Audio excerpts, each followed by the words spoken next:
Cái chẳng cho tôi đỗ xe mà giống nhà hả Lộc? Cái chỉ nếu mất xe mà muốn nhẹ thế nào? Tiền tôi là thoải mái. Ý cái số không thì được, cái này là không lấy tiền nữa. Thế này mà cái này là không lấy tiền nữa, nếu không lấy tiền là không làm số không nữa. Nếu có cái nhẹ là bây giờ. Kha nhà này ô thổ hay, chỉ kha nhà mà phía này. Chỉ cái nhẹ đó, như thế. Kha nhà mà phía ối chẳng hay. Đấy chỉ vô. Đấy thế nha. Đấy thoải mái mà đi chơi. Đấy. Mấy nhà thì tôi chăm mở. Là nhưng mà tôi chờ là gì thế? Mình vào tao mà tụt lúa tao mua nên là chỉ tên trái bây giờ sẽ mưa gì hay là mưa nhà nên nó phải chơi xong này có chỉ cần đây rồi chỉ cái đây nên nó tôi sẽ thay trái với là gì thế chẳng tao đã nếu mà có cho mình mà thật lòng có nó lòng có chống cờ đây cái mưa mấy phải thật béo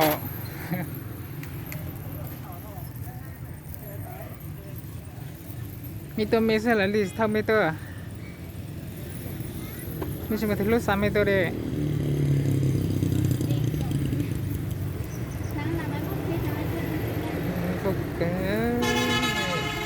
bên nữa là chị mò chị mi tôi thật cha chị mi lông khẩu trà lên nó chị bụng mi sau đó chị bụng mi đấy bụng lần câu ta chị bụng mi nữa chị trong trà đấy它是来giả dẻo这是giả dẻo cứ được bé thế thế mình nói chị chỉ mò chị biết tuổi là có lông khẩu trà sốt sốt đấy nè chị mi chị bụng bò là mi giả dẻo cứ được cứ theo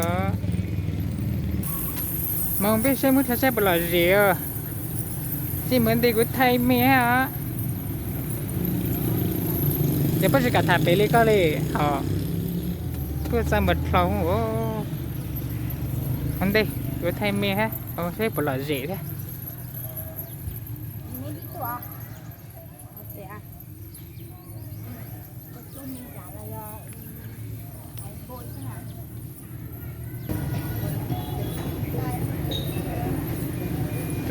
lần câu đấy nhớ rồi chắc lần câu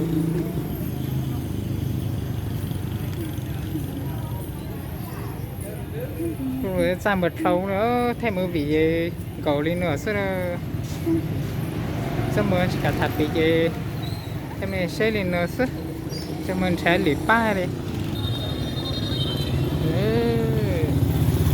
rồi cờ đi nữa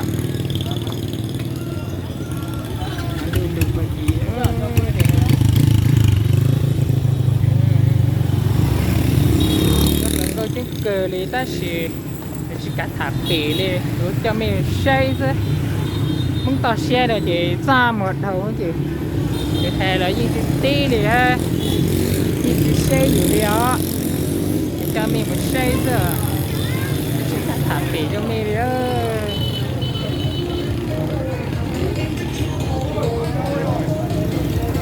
gì đi nữa nhớ dùng ơi làm cầu nhớ dùng à tí tên là đâu mà tí sao mà đây à mình nhớ tí tựa là gì thế tí lỏ đó tí tên là nó tí sao mà đây à nhớ làm khẩu trang có sao mà đây à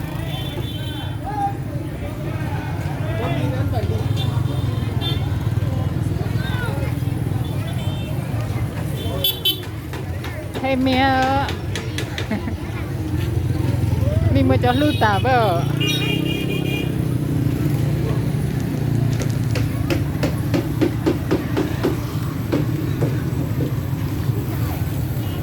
muốn ta xe thì sao mà thôi chỉ cần được thật tí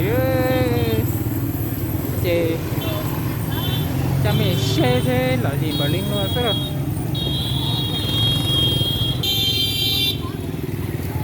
có chứng nữa tiếp ba này nữa chủ rồi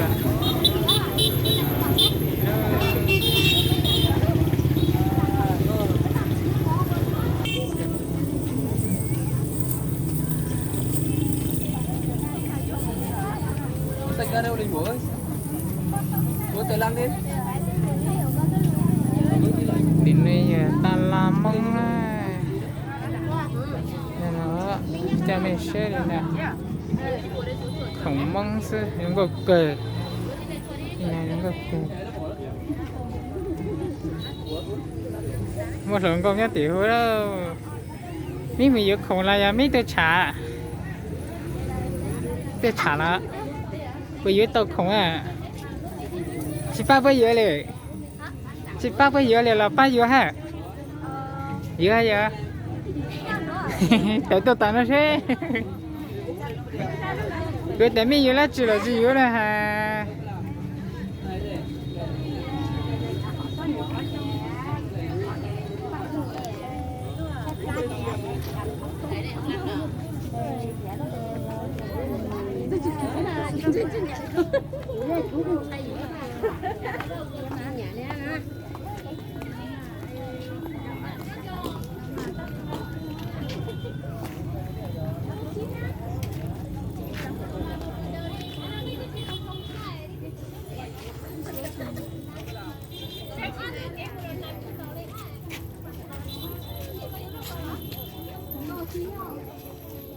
Cho nó giờ thường có giữa dạ thì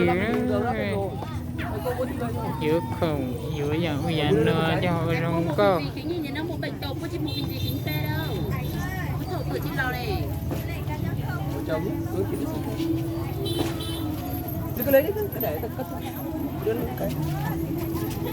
nhưng mà tôi chỉ mà ba tôi giữa không vậy thì ở trong nó có đó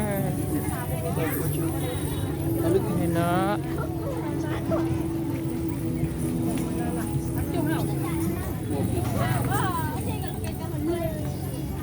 Hai này. Ủa đó. Mình chụp. này giờ nhân làm một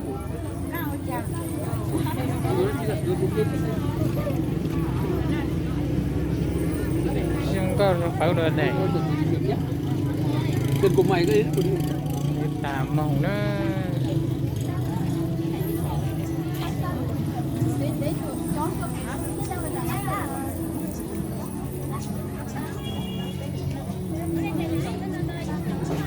dưới tôi không có được mà đi máu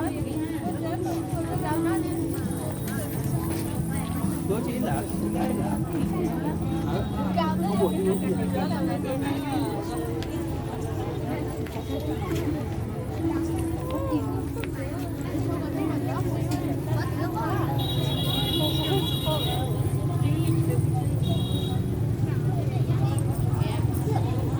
chúng cường người ta có cả thải yêu đi để cho mình một say sữa chúng một cái tung mực không là một vật tàu à happy mà cho mình sắm mới rồi nè chúng ta sắm mới đi à muốn là sắm một cờ đi để cho mình say đi nữa sức có lợi gì à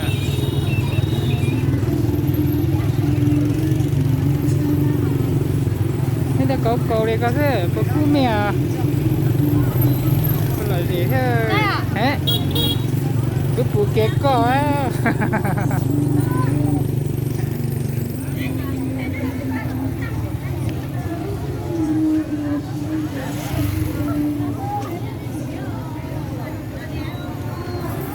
cho nó giờ giữa khủng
để nhiều thứ mình tôi chỉ một lần có thảo một lần có thảo chứ mà cô là gì á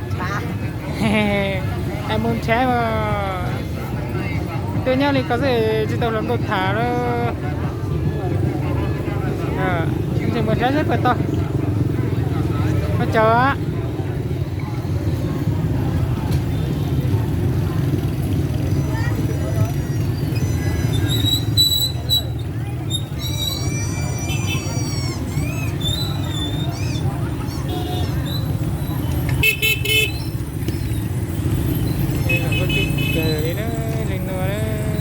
cả thảm phê đi rồi cho mình một say rồi tàu thả đi á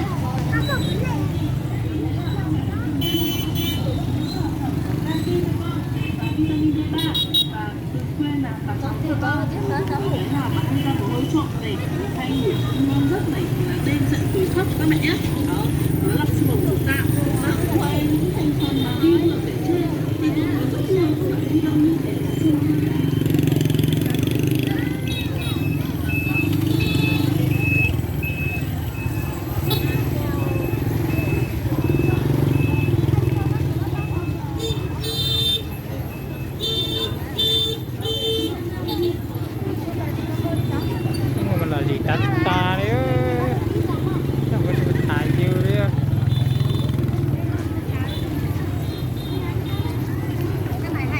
bắt được á vẫn được chứ chờ nhá